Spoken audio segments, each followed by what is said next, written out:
Oi pessoal, tudo bem? É, Hoje é sexta-feira santa, né? A cidade tá um deserto. Eu tô até preocupado em como é que eu vou voltar para casa, né? Eu preciso atender um paciente hoje. Eu acredito que ele vai vir, né? Caso ele entre aqui na sala, né? Que eu tô aqui na recepção do meu espaço, né? Da clínica. Eu vou acenar para ele se sentar no sofá e vou encerrar a conversa com vocês, né? Mas enquanto ele não vem, gostaria de conversar com vocês, né? Dentro da playlist que eu venho criando, desenvolvendo sobre Jung e política, né? Sobre como conversar politicamente a partir de uma reflexão psicológica, a partir da psicologia clínica, né? A partir da psicologia empírica, da psicologia prática, né? Fazer política com afeto, né? Nos posicionar politicamente a partir de uma militância política que é dada pela nossa profissão, tá? Porque nós temos uma militância política a exercer, né? A própria forma como a nossa profissão se organiza é uma organização política, né? Que passa muitas vezes também por uma ética comunitária e principalmente por uma ética profissional. E nós somos afetados pela política e a política faz parte, está presente na neurose, né? Que o paciente nos revela, né? Então, eu queria fazer um pequeno comentário sobre a entrevista que o Reinaldo Azevedo deu, aliás, que o Reinaldo Azevedo fez com o Lula, né? A entrevista que o Reinaldo Azevedo, jornalista Reinaldo Azevedo, fez com o ex-presidente Lula, né? Reinaldo Azevedo é um velho conhecido nosso, né? Desde os anos 90 que eu leio os artigos do Reinaldo Azevedo. Nessa época ele era editor-chefe da revista Bravo, né? E eu li os artigos dele nessa época também, junto com uma intelectualidade que escrevia para Bravo, que tinha um perfil mais conservador, tinha um perfil mais liberal, inclusive esteticamente, né? Não apenas filosoficamente ou politicamente, mas esteticamente. O que para mim não é nenhum problema. Por exemplo, o professor Ariano Suassuna, que foi meu orientador de monografia, me orientou e me ajudou muito academicamente, foi meu professor em várias situações. Eu mesmo promovi muitas aulas dele também. Eu agenciava, cheguei a agenciar aulas dele, organizar aulas dele, etc. Eu espécie que monitor do professor Ariano Suassuna, né? Eu fui. Nessa época, Ariano foi convidado para escrever para a Revista Brava, e ele escrevia muito lá para a Revista Brava e tal. E, assim, massa, né? Ariano é uma pessoa que politicamente sempre foi de esquerda, mas que esteticamente tinha um pensamento um pouco mais tradicional, né? Um pouco mais, talvez, que tradicionalista em termos de reivindicar para o Brasil uma herança cultural ibérica, né? Com raízes em suas matrizes nordestinas e cujo a cultura popular seria uma expressão dessa tradição, né? Viva, né? Mas bem, e aí eu já encontrei com o Reinaldo Azevedo por acaso umas duas vezes. Uma que eu estava lá no Rio de Janeiro, eu estava na Cinelândia e ele estava dando uma palestra lá no Círculo Militar. Isso faz muitos anos, nem sei quanto tempo, nem sei quando foi, mas eu acho que foi em 2000 foi entre 2009 e 2010, né? E por acaso eu encontrei com ele, conversei com ele, etc. E uma outra ocasião também por acaso no aeroporto, né? Então o Reinaldo Azevedo é um jornalista que a gente conhece e que se notabilizou por ser uma pessoa muito combativa, muito crítica, né? Principalmente das esquerdas no Brasil, principalmente do Lula, né? Ele chamava, né, se eu não me engano, um tempo o Lula de o apedeuta, né? O apedeuta, o apedeuta, o apedeuta, né? Se referindo a Lula. Não sei bem, confesso, o que ele queria dizer com isso, mas eu imagino que não era coisa boa. E foi ele que inventou o termo petralha, né? Ou seja, o Reinaldo Azevedo é uma pessoa que contribuiu bastante para o antipetismo, né? E aí, o Lula dispensa apresentações, né? Eu, desde criança, que eu ouço falar do Lula, claro, né? Dispensa apresentações, eu vou apresentar o Lula para vocês, né? Dispensa apresentações.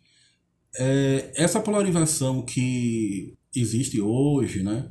Entre Lula e o Bolsonaro, né? Já foi uma polarização no passado não muito distante, no passado recente, na verdade, entre o PT e o PSDB, né? E aí o Reinaldo Azevedo sempre foi muito associado ao tucanato, sempre foi chamado de tucano, né? A esquerda sempre considerou o Reinaldo Azevedo tucano, mas lá atrás, por exemplo, há 30 anos atrás, né? Em 89, faz mais de 30 anos isso, né? Foi mais de 30 anos, né? Em 89, eu tinha naquela época, eu tinha 9 anos, né? 9 para 10 anos. Havia lá uma forte polarização entre o Collor e o Lula, né? Então aqui no Recife, pelo menos, se tivesse 4 pessoas conversando, 2 era Collor, 2 era Lula. Se tivesse 2 pessoas, uma era Collor, outra era Lula. A minha tia, uma vez, que ela era professora de surdos mudos, e ela levava, às vezes, alunos dela lá para casa, né? Para conversar, para almoçar, né? Para conviver. E aí, uma vez, ela levou 2 surdos mudos. Um era Collor, o outro era Lula. E os dois ficavam debatendo em Libras, né? Em linguagem de sinais, um a favor do Collor, o outro a favor do Lula, né? E eu lembro que nessa época, eu tinha 9 para 10 anos, eu subia na varanda da casa do meu avô e embaixo tinha uma rua que não era asfaltada. Eu acho que hoje essa rua é afastada hoje, né? Eu acho que hoje ela é asfaltada, mas naquela época não era. E todo mundo que passava na rua, eu perguntava: você é Collor ou você é Lula? Sou Collor. Aí um voto para Collor, eu assinava, né? Você é Collor ou você é Lula? Eu sou Lula, um voto para Lula. Quando eu conseguia reunir 100 pessoas, eu ia fazer estatística em cima disso. Quantos votos em 100 Lula tinha, quantos votos em quantos votos em 100 Collor tinha. E, assim, 9 10 anos brincando de sociólogo, né? Brincando de alguém que está ali fazendo intervenção estatística, né? Intervenção sociológica, né? Brincando disso, né? Assim, brincando porque eu me divertia, era uma forma de eu entender o que estava acontecendo e de eu participar, né? Porque envolvia todo mundo. E foi mais ou menos um pouquinho antes da época da Copa do Mundo, né? Que também foi uma outra grande época da minha vida, um momento assim de muita festa, da pessoal se reunir e tal, né? E eu já entendi o mundo nessa época, eu já vi as coisas já chegavam até mim, eu já tinha consciência de algumas coisas sim, de outras coisas não. Por exemplo, eu nunca entendi direito o que era regime militar naquela época. Quando eu tinha 9 10 anos, eu não sabia o que era governo militar, porque que as pessoas ficavam tão bravas quando falavam desse assunto. Tentava entender, não conseguia. Até que a partir de 92, quando já houve o Fora Collor, que houve aquela minissérie de Anos Rebeldes, que contou tudo, como era a vida da juventude naquela época, nos anos 60, 70, aí que eu fui entender o que acontecia ali. Mesmo assim, eu demorei muito tempo para entender, né, o que foi o regime militar. Eu acho que entre 9 10 11 12 anos eu ainda ficava meio sem entender o que era. E quando eu perguntava às pessoas adultas, elas ficavam meio que com medo de responder, né? Enfim, era um período de confusão, mas era um período de discernimento também, né? Desse caos nasce uma ordem, ou seja, desse caos nasce uma possibilidade de entendimento, né? Você vê como a política faz parte da nossa vida afetiva, da nossa vida familiar, da nossa infância, da nossa adolescência, né? E a política, de algum modo, nos explica enquanto comportamento de grupo, né? Enquanto pessoas que fazem parte de um grupo, né? E que tem um grupo de referência. E aí, pessoal, eu não vou fazer nenhum comentário assim de análise do discurso, nem para dizer quem está certo e quem está errado, que o Lula é bom, porque o PT é bom, porque o PT é ruim, ou porque a direita é boa, a direita é ruim, porque Bolsonaro é bom, Bolsonaro é ruim. Veja, a questão não é essa. Eu tô meio assim porque eu almocei bacalhau com peixe agora, não. Sexta-feira Santa, né? Desculpa, eu tô meio assim ainda. Vinho, essas coisas, né? É, então, a questão é fazer a política com afeto, nos colocar como psicólogos, a partir da nossa profissão, a partir da clínica que a gente pratica, a partir da nossa da abordagem que a gente pratica e da clínica que a gente vivencia, né? E aí, eu observo a atitude tanto do Lula quanto do Reinaldo Azevedo, tá certo? O que é atitude para Jung? Jung tem uma descrição do comportamento humano em termos de atitude, que é um modelo geral de comportamento e é uma forma de direção da consciência, ou seja, de direção da libido, né?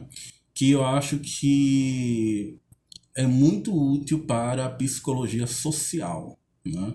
É muito útil para aqueles que pesquisam a partir de Moscovici, que vai falar de representações sociais, né? Que tem um parentesco muito grande com as chamadas representações coletivas, né? Que é um tema que é muito caro à sociologia. O Durkheim vai falar em representações coletivas, o Marcel Mauss vai falar em representações coletivas, e a etnologia francesa, e o próprio Jung vai falar muito de representações coletivas. E as representações coletivas seria mais ou menos o equivalente sociocultural, a expressão sociocultural do que seria na vida psicológica o arquétipo, a vida arquetípica expressa culturalmente. A cultura para Jung é o mais elevado grau de consciência, né?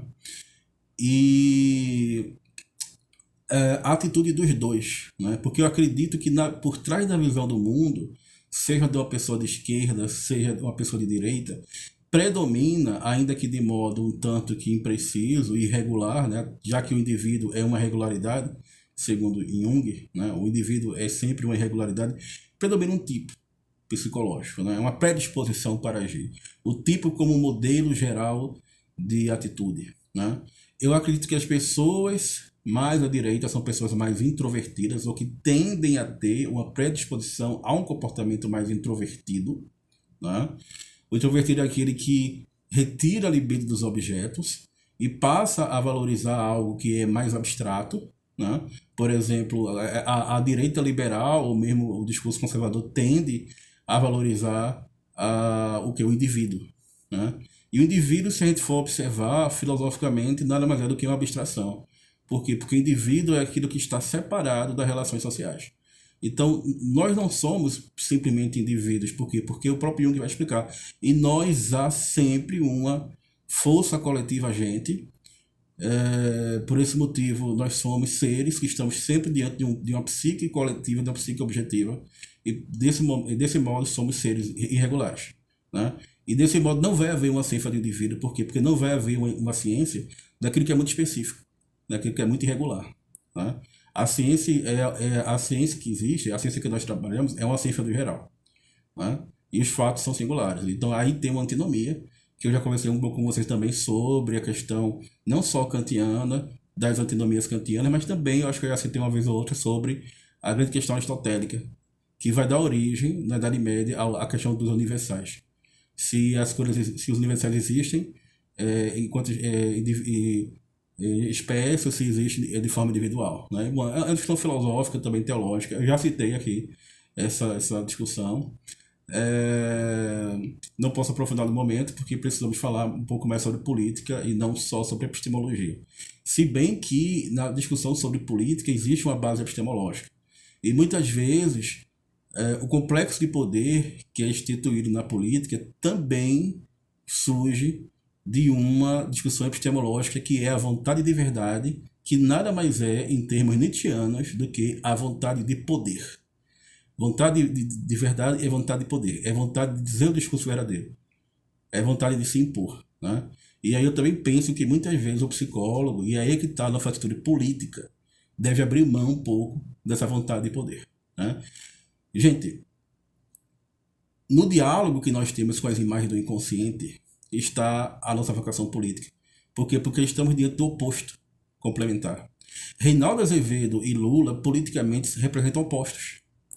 E esses opostos, quando se distanciam, tendem a gerar neuroses, quando se dissociam muito, neuroses, psicoses, adoecimentos. E quando se aproximam, tendem a se autorregular, né?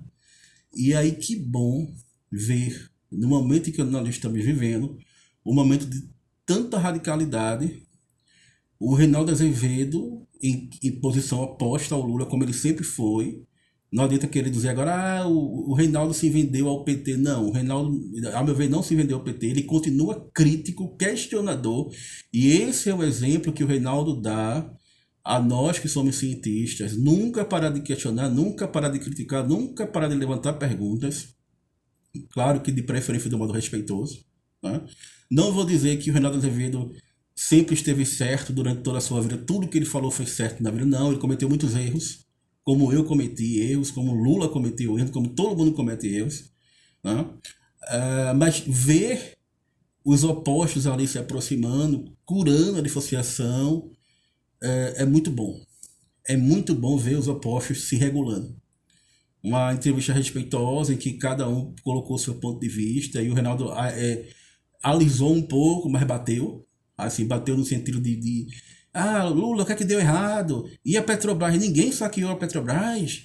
Por que é que o governo de Dilma errou muito? Né? Não adianta querer dizer que o impeachment foi só por uma questão jurídica, foi por uma questão política e foi por uma questão popular. Porque havia uma crise econômica, e essa crise econômica quem gerou foi o PT. Ou seja, o Reinaldo deu essa tapa, né? Essa tapa com luva de algodão, né? Ele cutucou o Lula, né? Porque o impeachment é um processo político, porque se não fosse político, nem iria para o Congresso votar. Então é um processo político, mas o impeachment geralmente acontece com governantes que perderam a base aliada e perderam o apelo popular. No caso da Dilma foi a crise econômica, que foi gerada pelo próprio PT. E aí o que deu errado, né? E o Lula falando e explicando e tal. Então, ver essa atitude de duas pessoas que sempre estiveram, durante 20 anos ou mais, estiveram até brigando, até assim, estiveram em campos opostos, lutando politicamente em campos opostos, vendo os opostos se conciliando, dialogando, é muito bom para o psicólogo junguiano. É um momento raro para a nossa psicologia, para a nossa psique objetiva, para a nossa psique coletiva. Tá? E aí também o efeito dialético, né? Como fala o próprio Jung, o terceiro não dado, né? Ou seja, o terceiro não dado que surge justamente da aproximação desses opostos, né?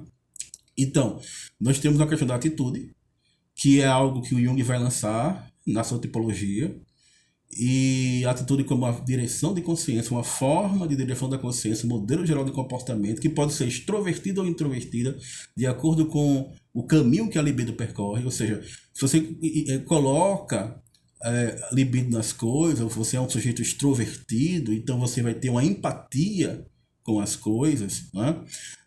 Você tende, veja, não é regra, não é em todos os casos, mas há uma possibilidade, uma predisposição a você assumir uma percepção, um ponto de vista de esquerda.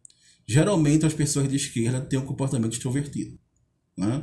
Geralmente as pessoas de esquerda têm um comportamento extrovertido e têm um comportamento em que predomina a fantasia e a utopia, né? Uma atitude que predomina a fantasia e predomina a utopia. É o inconsciente trabalhando nessas pessoas. E se você tem uma atitude mais introvertida de retirar a libido, né? E se interessar por algo que possui o caráter de ser uma abstração, né? Aí nós temos um comportamento que pode ser associado politicamente, e em muitos casos, não em todos, mas em alguns, a uma percepção política de uma pessoa que se aproxima mais de um espectro político da direita, né? É necessário que a gente aprenda a conviver com esses opostos. É necessário que a gente aprenda a conviver com esses contrários. Tá? Interessante que a gente às vezes pode pensar assim, mas o extrovertido, ele coloca a libido nas coisas, né? Então ele ama as coisas. Não, veja, o extrovertido é aquele que está o tempo todo se relacionando, inclusive brigando. Mas quando a pessoa está brigando com a outra, ela está se relacionando.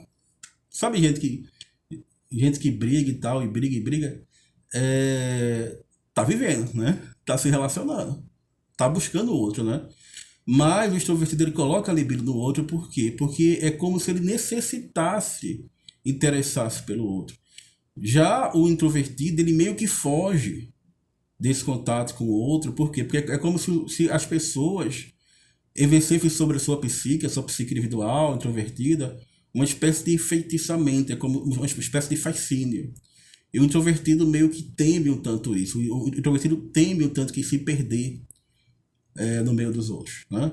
É por isso que as políticas de direita tendem a ser um caráter mais individualista, ou seja, mais introvertido, e as políticas de esquerda tendem a ter um caráter mais coletivista, ou seja, mais empático, extrovertido, né? Bom, isso aí é um ponto clínico que a gente observa. Então, é isso, é só um pequeno comentário. Eu gostaria de fazer muitos outros comentários, mas eu acho que a tipologia de Jung explica um pouco como essa entrevista foi conduzida e que tipo de atitude psicológica predominou nessa entrevista. E é muito bom ver os opostos se aproximando. Os opostos em conflito, os opostos sendo sustentados, né? Por quê? Porque quando a gente consegue sustentar os opostos na gente, e a primeira coisa que a gente tem que reconhecer é que esses opostos atuam em nós. Eles existem em nós. Quando a gente consegue conciliar os opostos na gente, a gente sai do caminho do adoecimento, né? E a gente começa a curar a dissociação da nossa própria alma. É isso, pessoal. Muito obrigado.